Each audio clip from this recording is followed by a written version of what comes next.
अहो काय ग अग काय हो महान जीवनाचे हे शिलेदार नाही बरला हात याची जोडीदार. अहो काय ग अग काय हो कार्यप्रतिष्ठा कीर्ती दृष्टा मेहनती याची अति हो श्रेष्ठा.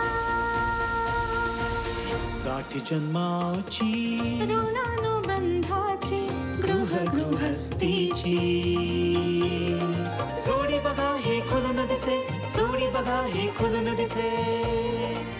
आमचे हे आमची आमचे हे आमचे हे आमची आमचे हे आमची. नमस्कार. सह्याद्री वाहिनीच्या सर्व रसिकांचं मी स्मिता गवाणकर मनापासून स्वागत करते. प्रेम सांगणारी व्यक्त करणारी ही छोटी बोधकथा कशी वाटते सांगा. एक फुगेवाला रंगबिरंगी फुगे घेऊन जात असतो. या रंगीबेरंगी फुग्यांमध्ये सगळ्यात उंच उंच जात असतो तो एक काळा फुगा. एक छोटा मुलगा त्यांना म्हणतो की काका काका, सगळ्यांपेक्षा हा काळा फुगा अधिक का उंच उडतोय? त्याच्या रंगामुळे का? तेव्हा फुगेवाला म्हणतो, बाळा, तुम्हाला बाहेरचं नाही तर आतून जे तुमच्यामध्ये काही असतं ना, ते तुम्हाला उंच उंच घेऊन जात असतं. खरं तर यशाचा मार्ग असा उंच उंच जात असताना तुमच्या प्रतिभेचा, तुमच्या अभ्यासाचा, तुमच्या कर्तृत्वाचा सन्मान करणारी जोडीदार किंवा जोडीदारीन तो दोर हातात घेऊन जेव्हा पायथ्याशी उभी असते ना, तेव्हा पाया आणि कळस यांचा सुंदर मध्य गाठला जातो. अशा सुंदर प्रेमाची आजची ही गोष्ट. यांच्या लग्नाला ना आता 18 वर्ष पूर्ण झाली आहेत आणि मैत्रीला लग्नानंतरच मैत्री अधिक खुलते असं यांचं ठाम मत आहे. तर अशा आजच्या प्रेमाच्या गोष्टीतील आमचे हे आहेत सुप्रसिद्ध अभिनेते, गायक, चित्रकार, खवय्ये, खिलवणारे आणि बरंच काही, वैभव मांगले. आणि त्यांची ही म्हणजे आमची ही आहे director of clinical research and development Mayuri Vaibhav Mangle. त्यांचं आपण स्वागत करूया. वैभवजी नमस्कार. धन्यवाद. एवढं अंतर नको. हां, ती तुझ्या बरोबरीनं आहे. नमस्कार मयुरी, नमस्कार. तुझं मनपूर्वक स्वागत. थँक्यू. इतक्या मोठ्या रिसर्च अँड डेव्हलपमेंट या संस्थेची म्हणजे मला असा शहार आला तुझ्याविषयी सगळं सांगताना.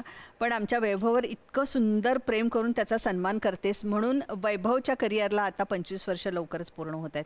तुझं मनपूर्वक स्वागत, कौतुक, अभिनंदन. आणि महाराष्ट्राच्या रसिकांना मात्र तुमच्या प्रेमाची सुंदर गोष्ट ऐकायची, तर आपण गप्पा मारूया. येस. ये मयूर, इथे बस. वैभव, 25 वर्ष पूर्ण झाली, कधी पार्टी? पुढच्या वर्षी. पुढच्या वर्षी लवकर या असं म्हणत. वैभव, तू कितीतरी वेळा इथे आलायस ना, आज कसं वाटतंय तुला? तीच मेकअप रूम, तेच आम्ही सगळे मित्रमैत्रिणी. हो, आणि दूरदर्शनशी खूप जुनं नातं पण आहे. जेव्हा मी उमेदवार होतो स्ट्रगलिंग पिरियडमध्ये, तेव्हा माझ्या मते छोटे छोटे गॅग्ससाठी पण मी इथे आलेलो आहे. संतोष पवार बरोबर, विकास समुद्रे बरोबर, हां, त्या लोकांबरोबर पण मी इथे येऊन काम केलेलं आहे. सो ते जुनं नातं आहे. दुसरी बाजू नावाचा कार्यक्रम होता विक्रम गोखल्यांचा, त्याच्यामध्ये सुद्धा मी येऊन गेलेलो आहे. सो आपलं एक जुनं असोसिएशन आहे दूरदर्शनशी, सह्याद्रीशी. आणि इथले सगळेजण आज म्हणतात वैभव मांगले सगळ्यात बेस्ट. अशी जी एक छान कॉम्प्लिमेंट मिळते ना, ते तुझ्यातल्या माणूसपणाला आहे. त्यामुळे तुझं मी मनपूर्वक स्वागत करते. मयुरी इतकी साधी सोपी अशी वाटते, पण मला वाटतं आतमध्ये जे सौंदर्य असतं ना, ते तुमच्या बाहेर चेहऱ्यावर दिसतं. असं म्हणून मी आज पहिल्यांदा तुझ्यासाठी ते कौतुक केलेलं आहे. मयुरी, आमच्या वैभव आणि तुझं हे लव्ह मॅरेज नाही पण अरेंज मॅरेज आहे. बुद्धिवादी घरामधली तू आहेस. तुझे वडील इंजिनियर, नंतर सगळेजण शिकलेले आहेत. कलाकार म्हणून स्थळ आल्यानंतर तू का करावंस याच्याशी लग्न, असा मला प्रश्न पडला. नाही, तो कलाकार जरी असला तरी आय थिंक मला वाटतं म्हणजे माझ्या घरच्यांनी तेच पाहिलं आधी, किंवा जोखला म्हणता येईल की माणूस कसा आहे. कारण आपल्याला क्षेत्र म्हणा किंवा त्याच्याबरोबर आलेला टॅग तो काही वेळापुरताच असणार आहे. आपल्याला राहायचं आहे त्या माणसाबरोबर. त्यामुळे मला पण वाटतं की मला त्याच्यातला माणूस आधी भावला, त्याचं इंटलेक्ट म्हणा किंवा त्याचे विचार जुळले, आणि तिथे मला वाटतं त्यामुळे आमचं अरेंज मॅरेज आहे. पण तिथे कलाकार आधी हा म्हणून बघितलं गेलेलं नव्हतं. तो एक माणूस म्हणून काय आहे ते आधी पाहिलं गेलं आणि म्हणून. मयूर, ती काय केलेलं आहेस? मी आता तुझी ओळख करून दिली. रिसर्च अँड डेव्हलपमेंट ची तू डिरेक्टर आहेस. तू काय केलेलं आहेस? मी मास्टर्स केलं आहे. मी MSc इन ॲनालिटिकल केमिस्ट्री आहे आणि त्याच्यानंतर मी एका फार्मास्युटिकल कंपनीमध्ये आता असोसिएटेड आहे आणि गेली 21 वर्ष मी तिथे काम करते. बापरे वैभव, इतक्या बुद्धिजीवी घरामधली सगळे शिकलेली मंडळी आणि ही इतकी शिकलेली मुलगी तुझ्यासमोर स्थळ म्हणून आल्यावर तुझं पहिली प्रतिक्रिया काय होते? पण हे तुम्हाला सांगितलंय मी अनेक ठिकाणी हे, पण आता इथे पुन्हा एकदा सांगतो. हे स्थळ मला 2 वर्षापूर्वी आधी येऊन गेलं होतं. म्हणजे आमचं लग्न व्हायच्या अगोदर. तेव्हा ती MSc झालेली होती आणि मी BSc D.Ed झालेला. सो म्हटलं अरे MScचं स्थळ कुठे, मला तू काय दाखवताय वगैरे असं झालं होतं. पण समाव काही कारणाने तिचं थोडंसं काय म्हणतो आपण त्याला ते प्रोलॉंग झालं आणि पुन्हा ते स्थळ आलं जेव्हा सांगून, तेव्हा म्हटलं नाही थांब, मला आता जाऊन बघितलं पाहिजे ह्या मुलीला.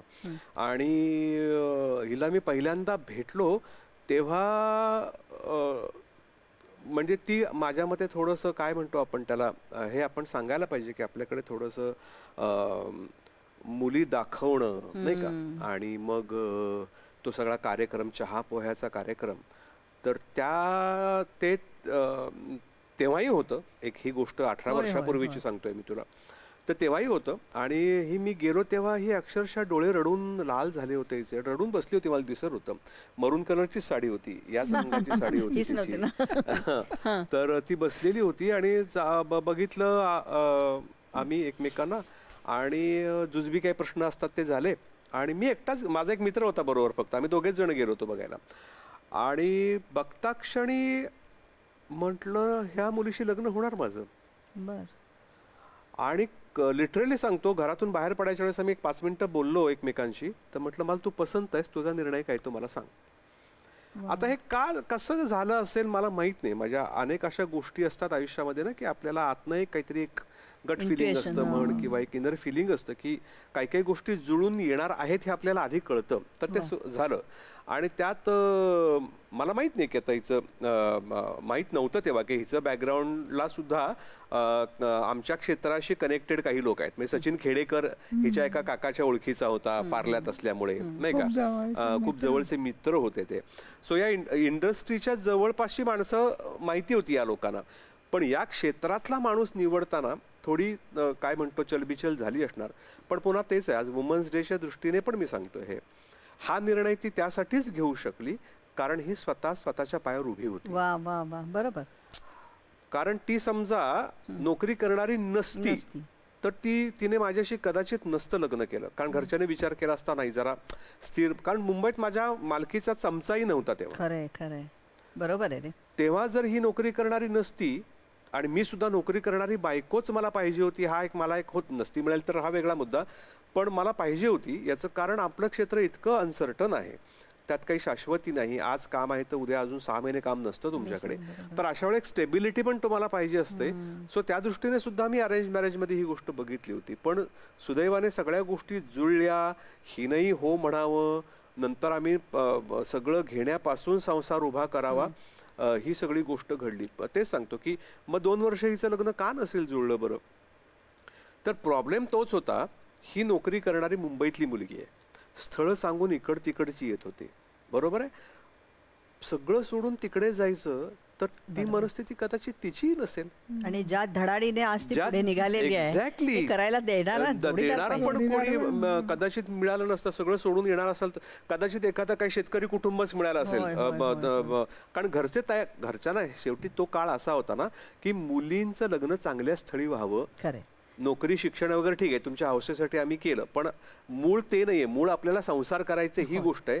त्या धाटणीची विचारसरणी असणारे लोक होते. त्यात काय त्यांचं चुकीचं नव्हतं. प्रत्येक आई बापाला ते वाटतंच की, मला वाटतं वैभव ना, प्रत्येक आई वडील कुठल्याही स्तरातले असू देत, गरीब, श्रीमंत, अतिश्रीमंत किंवा दरिद्री, आपली मुलगी अगदी चांगल्या घरी, खात्यापित्या घरी आणि प्रेम करणाऱ्या जोडीदाराला मिळावी ही बेसिक इच्छा असते. आणि त्यामुळे हे सगळं जंतर मंतर असतं. मला सांग मयुरी, नियतीची एक खेळी तुला लक्षात आली आहे का की हे सगळं बाजूला ठेव, नवरा वगैरे, पण त्याच्या आधी बोंबिलवाडी आणि त्याच्या दोन्ही नाटकांना तू जावीस तेव्हा तो टाळ्या घेणारा वैभव मांगले हा आपला जोडीदार होईल असं एवढंच तरी वाटलं होतं. अगदी अगदी नाही, म्हणजे मला वाटत नाही की अगदी मी फार घरी आई वडील वगैरे आम्ही सगळे फार नाटक बघायला जायचो अशातला भाग अजिबात नव्हता. कारण कधीतरी अगदी, कारण वडिलांनी त्यांचा बिझनेस चालू आणि ते अतिशय बिझी असायचे, त्यामुळे अगदी नाटक वगैरे बघण्याचा संस्कार तेव्हा आई वडिलांकडून नव्हता. पण नंतर कॉलेजला गेल्यावर एक मैत्रीण होती, तिला प्रचंड आवड होती नाटकांची, तर तिने मला असं आठवतं आहे की तिने ही दोन्ही नाटकं, मुक्काम पोस्ट बोंबिलवाडी आणि लग्न कल्लोळ, ही दोन्ही नाटकं तिने आम्हाला आग्रह करून आम्ही 4 जणी गेलो होतो. आणि मी लग्न ठरल्यावर सुद्धा तेव्हा मी पाहिलं, आम्ही दोन्ही नाटकं एन्जॉय केली, काहीच प्रश्न नाही. पण तेव्हा दोन्ही नाटकांमध्ये ना वैभवचे रोल जे होते जरा थोडे वयस्कर माणसाचे होते, त्यामुळे त्याच्याकडे लक्षही फार गेलं नसेल एक नाटक म्हणून, किंवा आम्ही मजा घेतली त्याची. पण नंतर योगायोग असा व्हावा की मी जेव्हा त्या मैत्रिणीला फोन करून सांगितलं, म्हटलं अगं माझं लग्न ठरलंय आणि तुला माहिती आहे का आपण मुक्काम पोस्ट बोंबिलवाडीमध्ये वैभव मांगले त्याचं नाव आहे. ती म्हटली काही काय बोलतेस तू, बरी आहेस का, तर किती मोठे होते. मी म्हटलं असं अजिबात नाही आहे, ते खूप यंग आहेत अगं आणि आपल्याच वयाचे आहेत. त्यांनाही आनंद झाला. पण मला वाटतं ते कुठेतरी की तीच, मला असं वाटतं लग्नाच्या आधी पाहिलेली, मला वाटतं तीच 2 नाटकं असतील, मी त्याच्या आधी पाहिलीही नव्हती. आणि त्याच नाटकांमधला जोडीदार मला मिळावा, तीच का पाहावीस, मग वैभव मंगलेचीच का पाहावीस, इतर नाटकं असताना तू जास्त नाटक न पाहणे मुलगी तिथेच का, सगळं ते जोडेल असतं. पण तरी सुद्धा मयुरी, जेव्हा तुमच्या घरी ठरलं की आता वैभव मांगले, तेव्हाही तो छान नावारूपाला येत होता.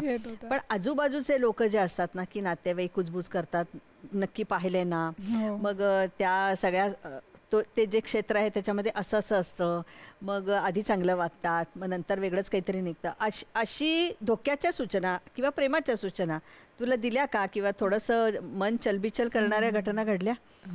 नाही, नक्कीच. म्हणजे मला मी जेव्हा त्याने जसं सांगितलं की त्याने पहिल्या भेटीमध्येच मला सांगितलं की तू मला पसंत आहेस, तर मला काही होतं की मी म्हटलं मला थोडा वेळ हवा आहे, मी विचार करते. मग आम्ही परत एकदा भेटलो, 2 दिवसांनी दिनानाथला भेटलो होतो, आम्ही गप्पा मारल्या आणि मग मी कुठेतरी कन्व्हिन्स झाले की हो, मी ह्या माणसाशी आपलं विचार जुळतील तर आपण होकार द्यायला काही हरकत नाही. पण तेव्हा मग मी घरी येऊन वडिलांना सांगितलं की हो, मला तुम्ही कळवू शकता हो म्हणून माझ्याकडून. पण तेव्हा मग माझे काही खूप जवळचे नातेवाईक की खरोखर त्यांचा माझ्यावर जीव आहे, त्यांनी मला खरोखर इतक्या स्पष्ट शब्दात सांगितलं की बघ, तू ह्या सगळ्या गोष्टींचा विचार कर की हे क्षेत्र कसं आहे, त्याच्या वेळा फिक्स नसणार आहेत, यायला रात्री उशीर होईल, किंवा कॅमेरासमोर ऑन सीन तुम्हाला त्यांना काही एका परस्त्रीला मिठी मारायची, तर तुला त्याबद्दल काही वाटता का म्हणे, किंवा तुमच्या ह्या गोष्टी, ह्या सगळ्या गोष्टींचा विचार कर आणि मग तू होकार दे. पण नक्कीच हे त्यांच्या दृष्टीने हे काय म्हणतात त्याला, योग्य त्यांचे संदेश होते. पण मला असं वाटतं तेव्हाही क्षेत्र नंतर आलं आणि कुठेतरी मी स्वतःला एक वाक्य सांगितलं जे की मला आजही आठवतं की if you are destined to live a different and unique life I accept it. हे मी बजावलं होतं मला. आणि माझी एक मैत्रीण होती, तिच्या आईनेही मला सांगितलं होतं की जेव्हा तुम्ही कोणाला तरी स्वीकारता तेव्हा ते पूर्ण ॲक्सेप्टन्स असायला पाहिजे गुणदोषांसकट. नंतर तर त्याच्यामध्ये त्याचे प्रोज कॉन्स, पॉझिटिव्ह निगेटिव्ह सगळं असणार आहे, तसेच तुम्ही ॲक्सेप्ट करायला पाहिजेत. आणि ते तू प्रेमानं स्वीकारलंस ना, त्यामुळे मला वाटतं खूप छान त्याचीही म्हणजे त्याची जी करिअर आहे ती फुलली ना, त्याच्या पाठीमागे तू आहेस वैभव. पण या क्षेत्रामध्ये बरीच अशी उदाहरणं आहेत ज्यामुळे हे थोडंसं बदनाम झालेलं आहे क्षेत्र. अशी इतकी छान खूप शिकलेली मुलगी आपल्या घरी येते आहे, आपला आता तिच्याबरोबर सुंदर प्रवास सुरू होणार आहे, तर तिला कम्फर्टेबल करणं, तिला आनंदी ठेवणं, यासाठी तुला वेगळे प्रयत्न करण्यासाठी तू असा सज्ज झालास? नाही, मला असं वाटतं हा एक जो पूर्वीपासून माझ्या डोक्यात एक थॉट होता ना की एक मुलगी स्वतःचं घर सोडून तुमच्या घरी राहायला येते, तिचं सगळं सोडून, तिचे प्रेमाचे आई वडील, भावंड, ते घर, ती जागा, हे सगळं सोडून तुमच्याकडे येते. सो तुमची एक जबाबदारी आहे की तुम्ही तिला चांगलं ट्रीट करणं, सी मी सुद्धा काही माझ्या घरी राहिलेलो नव्हतो, मी सुद्धा मुंबईतच राहिलो होतो. ती सुद्धा मुंबईतलीच वाढलेली, आम्ही भाड्याचं घर घेऊन राहिलो वगैरे. पण मला असं वाटतं की ती कम्फर्टेबल होत गेली हळूहळू माझ्याबरोबर. ती थोडी रिझर्वड आहे त्या अर्थाने की ती अशी पटकन अशी खूप अशी बोलणारी नाही आहे. ती घडाघडा बोलणारी माणसं असतात, लाईक तुझ्यासारखी माणसं की जी ज्याला ओळख पाळख लागत नाही पण ते बोलतात ती माणसं. त्याच्यामुळे ती तशी नाहीये. तर आता त्या गोष्टी सुद्धा आपण लक्षात घेऊन तिला फुलवणं, तिला बोलतं करणं, तिला अनेक जीवनाच्या अनेक अंगांचं दर्शन नाही म्हणणार मी, पण त्याची जाणीव करून देणं, या सगळ्या गोष्टी सुद्धा आता त्यांच्या घरात कलेशी संबंधित असलेल्या काही गोष्टी नाहीये ज्या आमच्याकडे लहानपणापासून होत्या म्हण, किंवा वडील गाणी म्हणत असत म्हण, किंवा माझे आजोबा नाटकात काम करत होते म्हण, किंवा माझे शिक्षक होते, आजूबाजूला लोक होते असे की जे कलेशी निगडीत होते. तसं यांच्याकडे कोणी, त्यामुळे कलेशी यांचा तसा संबंध नाहीये. ते सिनेमा पाहतात, ते नाटक पाहतात, ते सिरियल पाहतात, पण ते गाण्याच्या कार्यक्रमाला जातात का, तर ती रसिकता काय म्हणतो आपण त्याला, तो त्यांच्याकडे संस्कार नाहीये. मग हळूहळू हिला मी ते सांगत गेलो की ही सुद्धा जीवनाची अनेक अंग आहेत ज्याच्यामध्ये रसिकता आणि आयुष्य छान करण्याच्या गोष्टी भरलेल्या आहेत. मग ते तिलाही कळत गेलं, वाचन असेल किंवा ऐकणं असेल, ह्या सगळ्या गोष्टी ती त्या अंगाने पण करत गेली ना. मग मुलंच नंतर त्या सगळ्यांचा व्याप वाढला. सो तिला कम्फर्टेबल करण्यासाठी नवरा म्हणून मी शक्यतो सगळे प्रयत्न केलेले आहेत. मी स्वयंपाक करतो, मी स्वयंपाकासाठी मदत करतो. अगदी छोट्या छोट्या तिच्या ज्या स्त्री म्हणून ज्या सुद्धा गोष्टी आहेत तिच्या त्यात सुद्धा सजेशन देणं, त्यात सुद्धा काही तुम्ही त्यांना मदत करणं की हे छान दिसतं, हे नको, हे बदल, हे दुसरं. तर ना त्याने तुम्ही ग्रो होता एकमेक. म्हणजे आमचं काय आहे, आज मी 18 वर्षानंतर असं मला वाटतं ना की आम्ही एकमेकांबरोबर ग्रो झालोय. किती सुंदर आहे ना, सहजीवन म्हणतात ना. आम्ही एकमेकांबरोबर वाढलोय.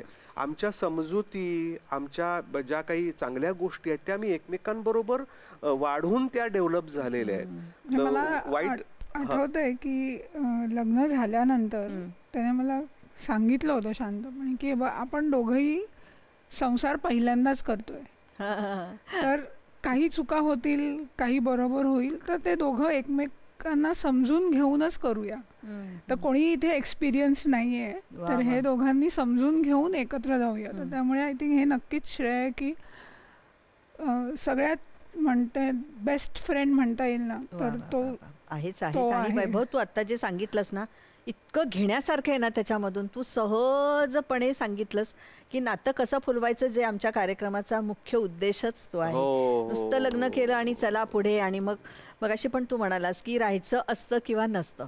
ते पण मला सांग की प्रेम म्हणजे काय असतं नक्की. निव्वळ तू एक माझी बायको आहेस, तू मुलं जन्माला घातलीस, तू नोकरी करतेस, तू कुटुंबासाठी मदत करतेस, तुझी आर्थिक आहे, माझी पण आर्थिक भार आहे, आपण दोघांनी तो आर्थिक भार उचलून आपण संसार फुलवलाय, हे इथपर्यंत नाहीये.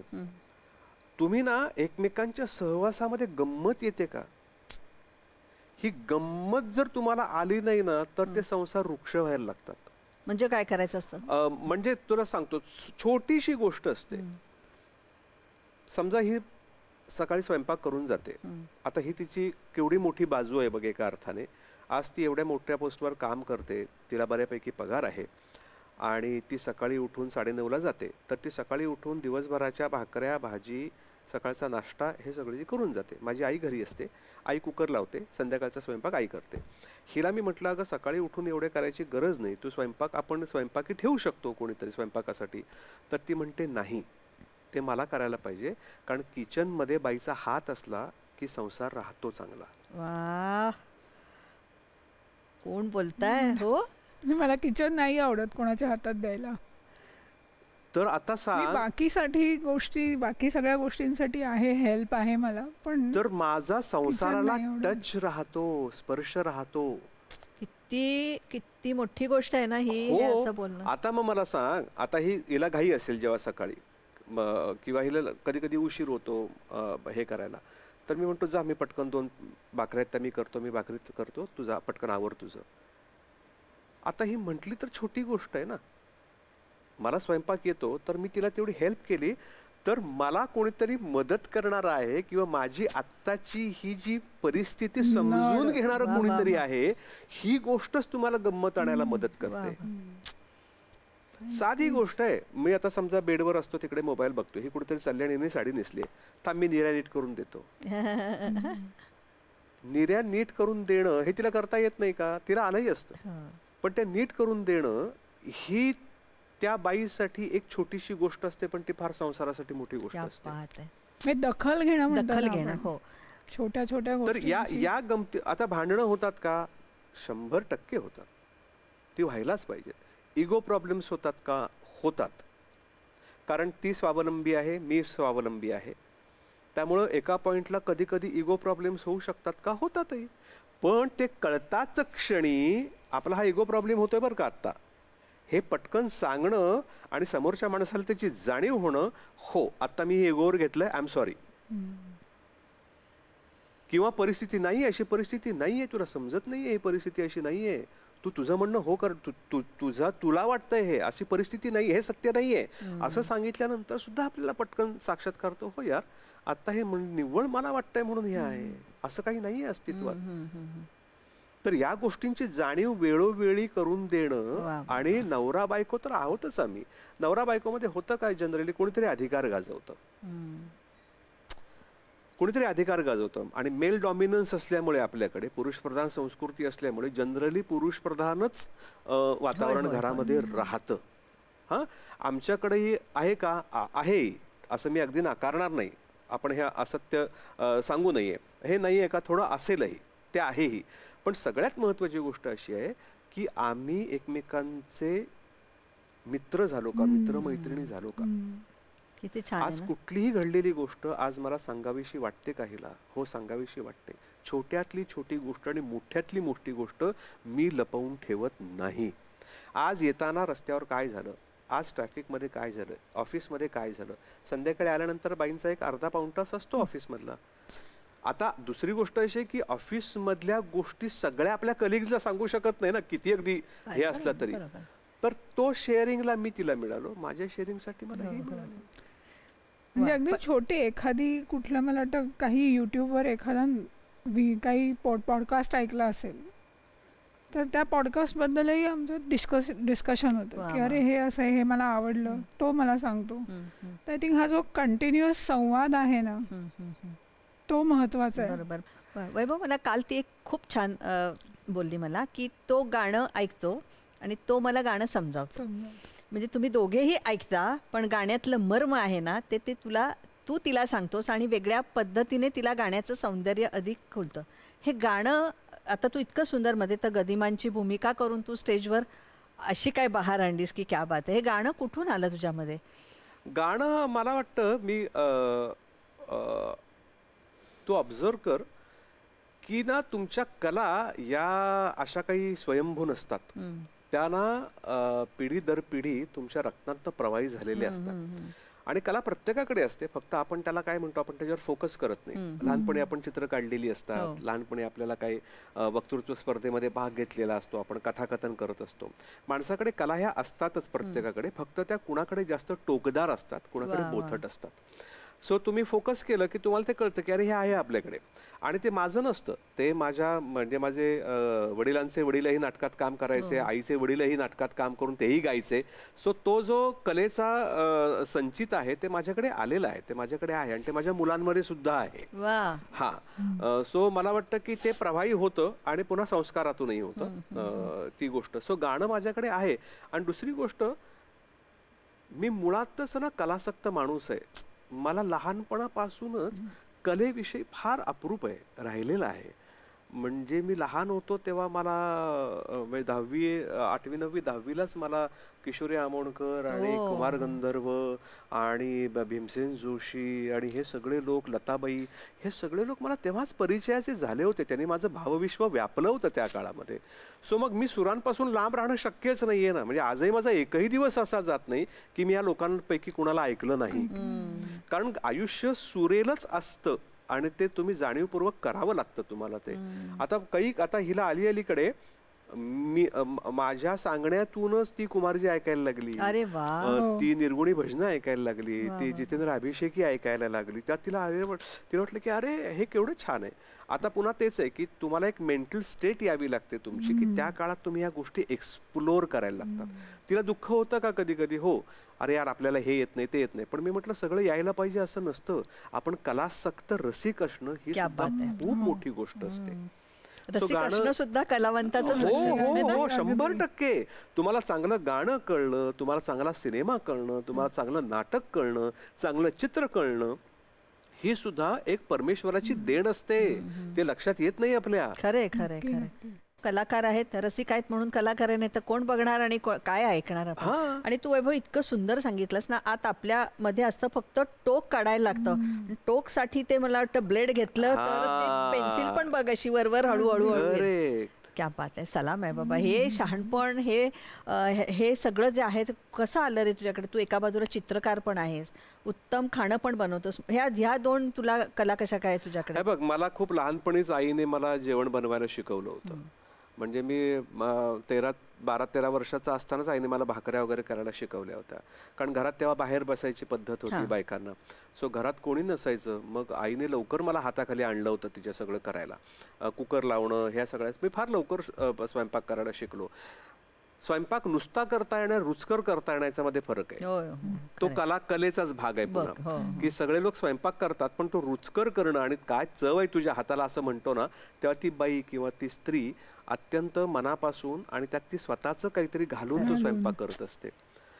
सो स्वयंपाक हा मला येतच होता पहिल्यापासून करायला. आजही मी घरामध्ये हे करतो. आता परवाचीच गोष्ट सांगतो तुला. एक मी व्हिडिओ बघितला ज्याच्यामध्ये नारळाचं सारण असतं, आपण मोदकात भरतो ते सारण, केळी शिजवायची आणि त्याच्यामध्ये तांदळाचं पीठ टाकून ते मळायचं आणि त्या केळीच्या पानावर ते थापायचं. त्याच्यात त्या नारळाचं सारण टाकायचं, केळीचं पान मिटायचं आणि उकड काढतो तशी आपण मोकडाला तशी मोदकाला तशी उकड काढायची. कानवल्या टाईप मध्ये, पण तो केरळी पदार्थ आहे, केळ्यापासून बनवलेला.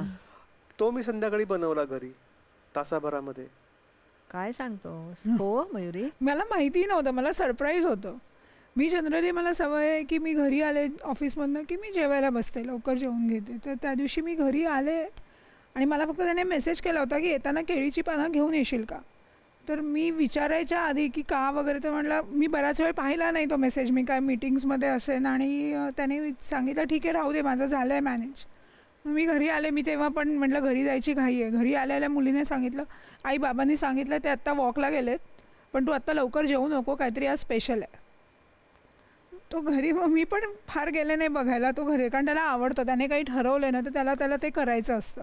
मग आपण फक्त मदतीला नंतर गेलं तर ठीक आहे, पण नंतर जाऊन मग तो आला वॉकवरून, मग आलो त्याने दाखवलं हे असं असं करायचं आहे. मग मी रेसिपी विचारली. तोपर्यंत मला काहीही माहिती नव्हतं, पण मज्जा आली. सरप्राईज होतं ते. त्याला असंच कधीतरी एखाद दिवशी सुचलं की हो आज आपण हे करूया. तो मुलांना हाताशी भाग्याचा हेवा वाटतोय आम्हाला. सगळ्या लग्न करणाऱ्या मुली म्हणत असतील देवा देवा आम्हाला असाच नवरा पाहिजे. गाणं जाणतो, अभिनय करतो, गमती करतो, चित्रकार कुठून आला. आणि त्याच्या आधी ना मयुरीला पाहून काय वाटतंय असं एक सुंदर गाणं म्हणणं. आता इतकं गाण्याचं वर्णन केल्यानंतर काहीतरी होऊन जाऊ देत ना.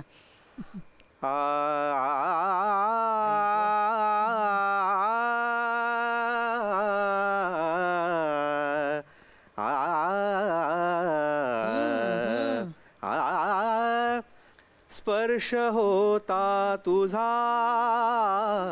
विसरलो भान मी, स्पर्श होता तुझा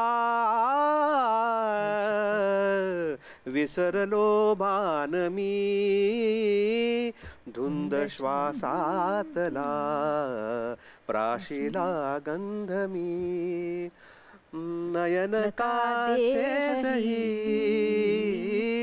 न न न ने दे जनुनी. तुला प्रथम तुझ वा, वा, वा. पाहता प्रथम तुझ पाहता जीव वेडावला उचलूनी घेतले निजरती मी तुला प्रथम तुझ पाहता तुझ पाहता तुझ पाहता. बापरे, इतक्या हरकती, इतकी ती मेंढ घेऊन गाणं न शिकता सुद्धा गाण्यावर किती विलक्षण प्रेम असेल तर काय होऊ शकतं. मान गए उस्ताद, आपको मान गए उस्ताद. कमाल आहे, कमाल आहे. आता या ह्याच्यामधून एक सुंदर असं चित्र आणि त्या चित्रकार तो कसा काय तो कुठून आला तुझ्यामध्ये? तर काय काय तुला दिलेलं आहे देवाने, मला शोधावंच लागेल. काय आहे, मला मगाशी म्हटलं तसंच मी ना की कला असते तुमच्या रक्तामध्ये आणि माझं असं ठाम म्हणणं आहे, कला एकटीच नाही येत. एखादी कला त्या सगळ्या हातात हात घालून असतात तुमच्या आतमध्ये, त्या वळचण्याला उभे असतात. एखादीच आपल्याला जास्त प्रेम असतं जिच्यावर, ती घरात येते, बाकी सगळ्या वळचणीला उभ्या असतात कला. वा वा वा. म्हणजे उदाहरणार्थ किशोरीताई आमच्या गाणं अप्रतिम म्हणायच्या, पण त्या कविता चांगल्या करायच्या, त्या रांगोळी उत्तम काढायच्या. लताबाई स्वयंपाक उत्तम करायच्या, फोटोग्राफी उत्तम करायच्या. उषा मंगेशकर ह्या चित्र उत्तम काढायच्या. आशाबाई उत्तम विणकाम, भरतकाम आणि जेवण स्वयंपाक उत्तम बनवतात. तुला अशी किती उदाहरणं सांगू मी की जिकडे एक कला नाहीये त्याच्या जोडीला, कारण त्या कलांचा एकमेकींशी फार पूरक संबंध आहेच आणि त्या एकमेकींवर प्रभाव टाकणाऱ्या सुद्धा कला आहेत. म्हणजे मी अभिनेता असल्यामुळे इतका भाग्यवान आहे की मला सगळ्या कलांचा स्पर्श झालेला असेल, मला सगळ्या कलांची जाण असेल, त्यातलं कलात्मक मूल्य मला प्रत्येक कलेतलं जर माहिती असेल तर ते मला अभिनयासाठी पूरकच असतं. म्हणजे उदाहरणार्थ काय अभिनयात रंग भरलेस यार, हा किती चित्रकलेशी निगडीत असलेलं वाक्य आहे. काय आज गाणं रंगलं राव म्हणजे काय, म्हणजे ते चित्रातले रंगसंगती आहे ती तुमच्या जेव्हा भूमिकेमध्ये उतरते येते तेव्हा ती भूमिका अविस्मरणीय या पातळीवर जाते. विक्रम गोखले काम जेव्हा करायचे त्यांचा पॉज ही कला होती ना, नाही का? किंवा त्यांच्या वाक्यांमधला जो ठहराव होता, त्यातले चढ उतार होते, ते सगळं गाण्याशी संबंधित आहे. त्यांचे वडील केवढे मोठे गायक होते.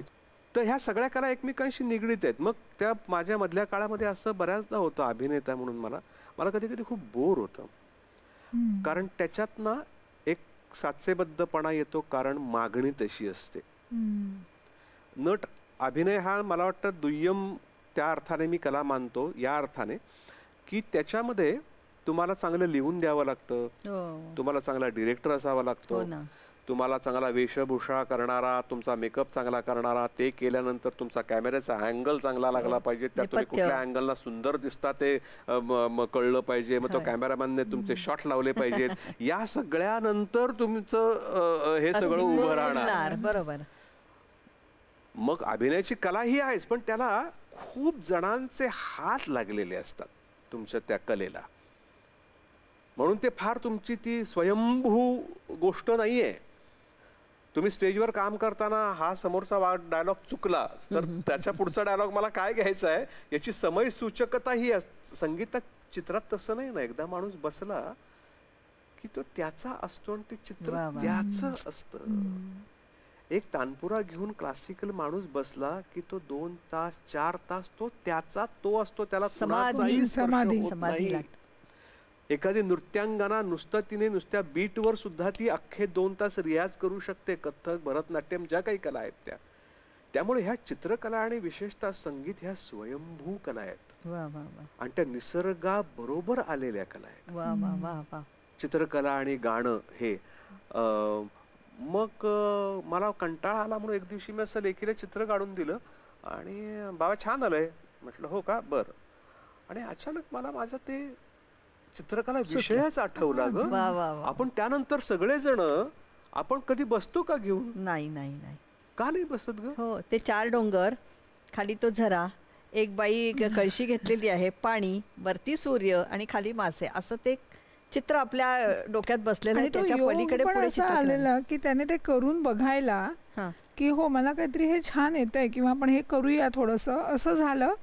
आणि मला वाटतं थोड्याच महिने पण नसतील गेले, थोड्याच दिवसानंतर आपल्याला म्हणजे ते दुर्दैव होतो लॉकडाऊन आला, हा. पण तो वेळ मिळाला. वा वा वा वा. आपल्या आतमध्ये काय आहे हे हा, आणि पाहण्याचा. मध्ये शांतपणे, कारण कामामध्ये मग ते झालंही नसतं एखाद्या खरे वेळेस पुढे, खरे खरे. पण ते लॉकडाऊन आला आणि त्याच्यानंतर ते काय त्याने एक्सप्लोर केलं. मयुरी, आता वैभव मांगले यांची तू बायको आहेस, ऑफिसमध्ये तुझ्या मैत्रिणींमध्ये आता काय चर्चा असते ग? तुला असे काहीतरी वेड्यासारखे प्रश्न विचारतात, अरे घरी पण असेच कॉमेडी करतात हो, का? हो, हो, हा, हा, हा, हे हा अगदी. म्हणजे जो काय प्रश्न आहे ना भारीचा, त्याच्याकडे तू काय काय उत्तर तुझी ठरवून ठेवलेली आहे सांग मला. हो, तुमचे मिस्टर असेच कॉमेडी करतात का? असंच हा, असं होतं का? अगदी. म्हणजे मला 2 प्रश्न आता खूप सवयीचे झालेत. म्हणजे आता ऑफिसमध्ये तर आता मी इतकी वर्ष त्याच ठिकाणी आहे, त्यामुळे सगळ्या लोकांना माहिती आहे. तर ऑफकोर्स मला त्याचं छान छान वाटतं की लोक कधी कॅन्टीनमधून जाताना सुद्धा बऱ्याचदा जे नवीन जॉईन झालेले असतात त्यांना मग ते जुने लोक दाखवत असतात की माहिती आहे काय हे कोण आहेत वगैरे. त्यामुळे ते आहे. तर ऑफकोर्स त्याच्याबरोबर म्हणजे ते ग्लॅमर येतं, ती ओळख मिळते, तर त्याची मजाही येते. पण मला ठरलेले प्रश्न आहेत की तुमचं लव्ह मॅरेज आहे का, पहिलं, आणि घरात पण असेच असतात का, मजा मस्तीच करत असतात का, कॉमेडी चाललेली असते का? आम्हाला काहीतरी करून दाखवतील का? वैभव, या निमित्तानं जेव्हा जेव्हा तुला वेगवेगळे तुझे फॅन्स भेटतात तर काय काय मजा होतात रे?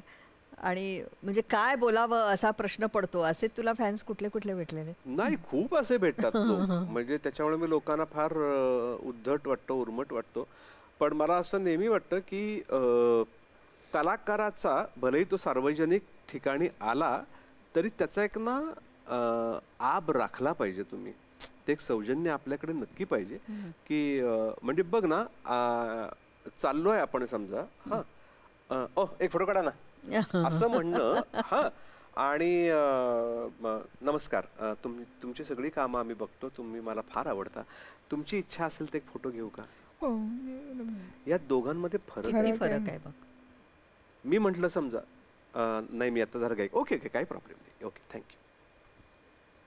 आणि फोटो काढे, काय फोटो काय, खांद्यावर हात ठेवू नकोस. खांद्यावर हात ठेवून फोटो काढणं एखाद्या कलाकाराबरोबर हे बरं वाटतं का? म्हणजे आणि मग मी समजा माझ्याकडून त्याचा काही अपमान झाला त्या क्षणी, मग तो जाऊन म्हणणार की ह्याला काय मोठा शहाणा समजतो स्वतःला, हा मोठा काय, हा लय शहाणा काय, लय बघितले, ह्या बोलण्याला काय अर्थ उरतो?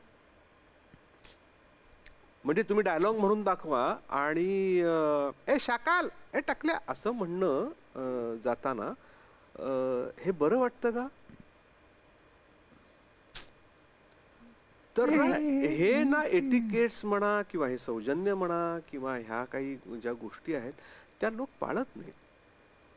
अगं तुला माहिती नाही, अलबत्या गलबत्या जेव्हा आम्ही करत होतो तेव्हा मी 250-300 फोटो दिलेले आहेत लोकांना त्या गेटअपमध्ये. कारण सुरुवातीला गेटअप मी काढायचो तर लहान लहान पोरं म्हणायचे, अरे ह्यानी चेटकिन केली होती बरं का. ते पोरं म्हणायचे, नाही हा बॉय, ती गर्ल होती, ती कुठे आहे? मग मला तो मेकअप काढता यायचा नाही. मग ते नाक आणि ते सगळा गेटअप ठेवून मी त्या मुलांबरोबर 300 फोटो काढलेले आहेत. एके दिवशी मला जायचं होतं लवकर आणि म्हटलं सॉरी मला फोटो आज देता येणार नाही. अहो काय मुलं एवढी थांबलेत. अहो म्हटलं माझं दुसरं काम आहे, मला निघावं लागणार आहे लवकर. नाही असं कसं तुम्ही फोटो दिल्याशिवाय जाऊ शकता? गेटमधनं मला बाहेर नाही पडू दिलं, गाडी घातली माझ्या गाडीच्या समोर. तर आता मला सांग, माझं असं म्हणणं आहे की फोटो देणं ही त्या कलाकाराची इच्छा असू शकते का नाही? बरोबर. नाटकाच्या तिकिटावर आम्ही लिहून देतो का की आम्ही तुम्हाला नाटक दाखवू आणि त्याच बरोबरीने तुम्हाला नंतर आम्ही फोटो देऊ? त्याचे आम्ही 500 रुपये घेतो का? मग ही कला सादर करण्याचे पैसे तुमच्याकडनं घेतो किंवा प्रोड्युसर आमचा घेत असेल तो. तुम्ही फोटोसाठी बळजबरी का करता? खरे खरे खरे. हे त्यांचं ऐच्छिक असू शकतं का नाही? पण याचं भान नाही. तो त्यांना त्यांच्या अधिकाराचा भाग वाटतो, हक्काचा भाग वाटतो आणि फोटो नाही दिले तर लोक आपल्याबद्दल वाटेल तसं बाहेर पसरवतात आणि बोलतात. आणि त्यावेळेला वेगळी परिस्थिती असू शकते, तुमची शारीरिक परिस्थिती वेगळी असते, मानसिक बरं नसतं, लागोपाठ 2 प्रयोग लागलेले असतात, किती गोष्टी असतात ना. आणि एका दिवशी नसतो माझा मूड, काय करायचं त्याला? आपण जरा शांत बसा, प्रयोग झाला शांत, मला घरी आणि जाऊ ते द्या केवढं आता. हेवी आहे. मयुरी, तुला विचारायचं की जेव्हा ह्याचा सांगलीला प्रयोग होता आणि तो डिहायड्रेट झाला आणि खाली पडला आणि वाटेल त्या बातम्या यायला लागल्या, आम्ही पण इतके घाबरलो की वैभवला काय झालंय. तेव्हा तुझ्या सासूबाईंची काय नाही, मनस्थिती होती, काय कळलं तुम्हाला? ऍक्च्युली खरं बघायला गेलं तर मी त्या अर्थाने भाग्यवान समजते मला, की काय झालं होतं, मुलं काहीतरी लहान, ती खाली खेळायला गेली होती संध्याकाळी 7:30-8च्या दरम्यान मला वाटतं ती बातमी आली होती. आणि मी ऑफिसमधून आले, मी माझं काहीतरी करत असेन आणि मला वैभवचाच फोन आला आणि तो म्हणाला की असं असं जरा झालंय, मला ॲडमिट केलंय, पण मी बरं आहे वगैरे. मी घाबरले, पण मी प्रत्यक्षात त्याच्याशी बोलले होते. आणि तेव्हा मला कळलं, तो म्हणला ग तू टी व्ही लावलायस का, टी व्हीवर काही वाटेल त्या बातम्या येत आहेत. आणि माझ्या घरच्यांनी वगैरे कळलं होतं, पण त्यांना सगळ्यांना वाटलं की ही अजून घाबरेल म्हणून ते त्याला कॉन्टॅक्ट करण्याचा प्रयत्न करत होते. मला आधी कोणी केला नव्हता. तर मग त्याच्यानंतर मात्र ते फार, म्हणजे जवळ मी रात्री 11-11:30 मला फोन येत होते. मी सगळ्यांना सांगत होते की तो छान आहे, पण ते जे काही मीडियाने केलं होतं ते वैभव नक्की तुला तेव्हा? काही नाही, हे बघ, ते खूप हेक्टिक शेड्यूल होतं. मेचे दिवस होते, तेव्हा सांगलीमध्ये 44 डिग्री टेम्परेचर होतं त्या दिवशी. आम्ही कोल्हापूरात निघालो, आलो आणि असह्य काहिली काय. त्यात विष्णुदास भावे नाट्यगृहामध्ये एसी नाही. हा माझा हेवी गेटअप, लाईट्स भरमसाठ लावलेले, पाठी फॅन चालू होते. प्रेक्षक म्हणाले आम्हाला ऐकू येत नाही, पाठचे फॅन बंद करा. व्हेंटिलेशन बंद झालं. नाटक संपायला लिटरली 10-15 मिनिटं होती आणि मी शेवटच्या त्या कलाकारांना म्हटलं मला नाही, असंही होतंय. आणि मी तिथे चक्कर येऊन पडलो खाली. तो डिहायड्रेट झाला. डॉक्टर होते खाली, ते बाजूला व्हा.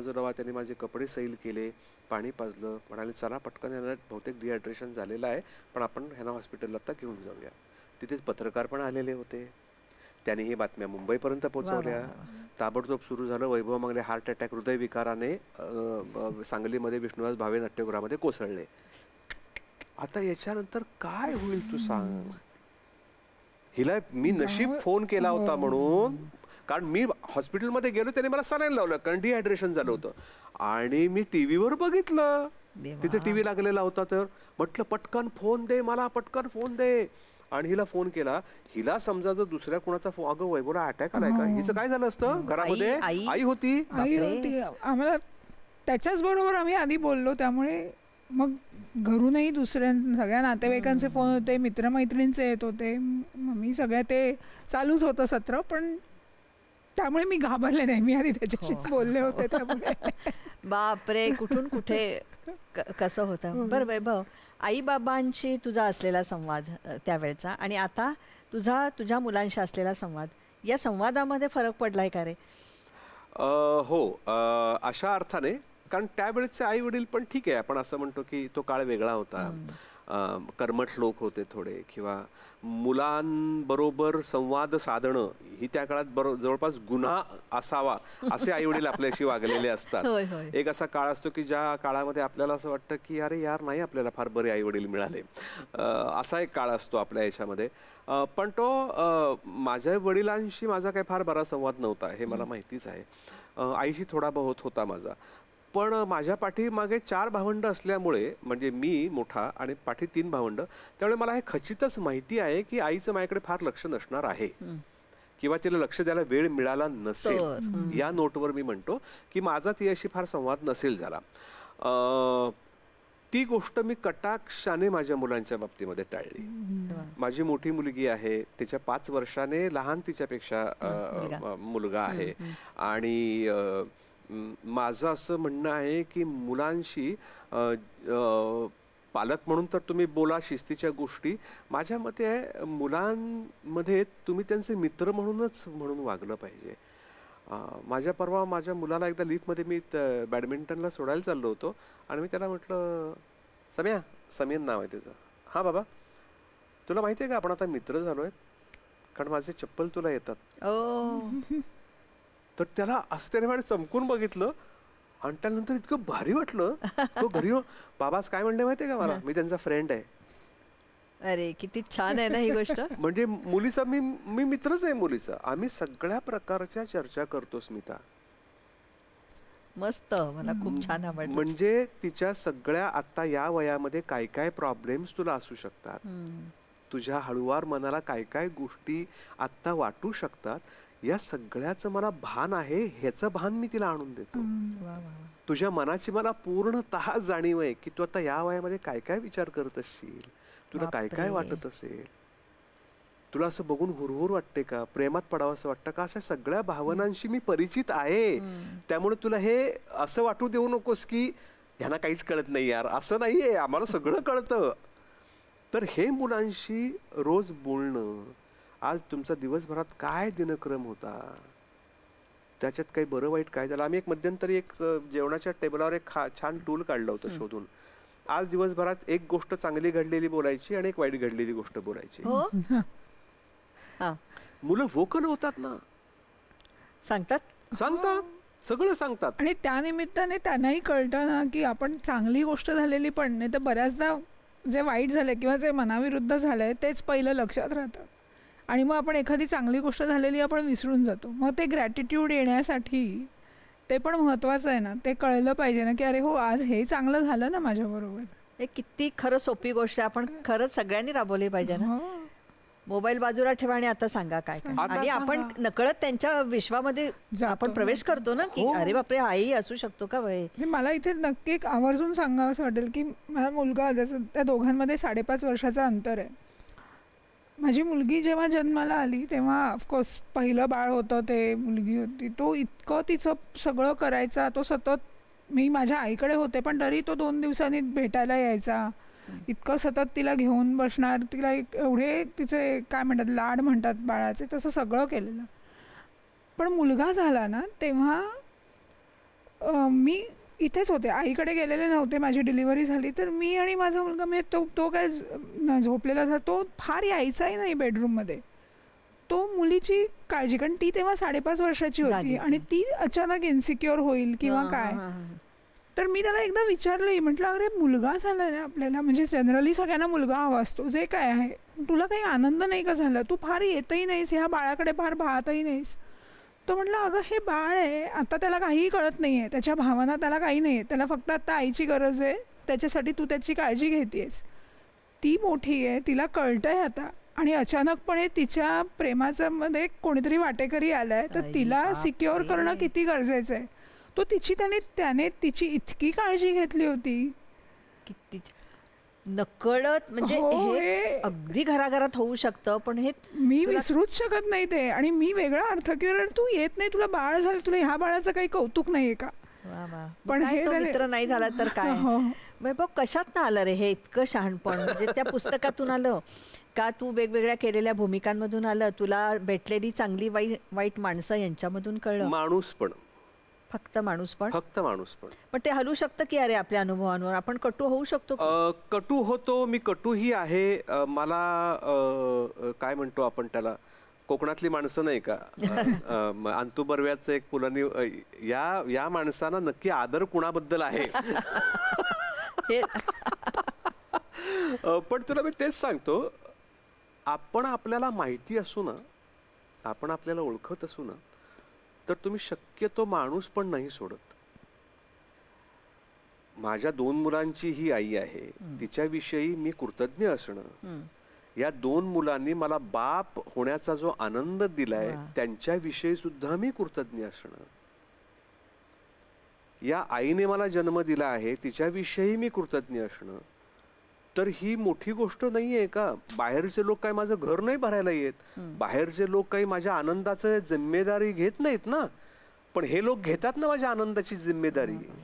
माझी मुलं, माझी बायको, माझी आई, घरात काम करणाऱ्या मोलकरणी. तुला माहितीये, ते आमच्याकडे काम करणाऱ्या ज्या 2 स्त्रिया आहेत, त्यांना चहा करायला सांगितलं की मी खायला घेतलं तर मी त्यांना खायला देतो. आज काहीतरी वेगळा पदार्थ झाला असेल तर त्या घरात ती जी कामाला असते साफसफाईला, ती जेवलीस का ग, नाही ते त्यातलं घ्या आता खायला, त्याच बनवलंय ते.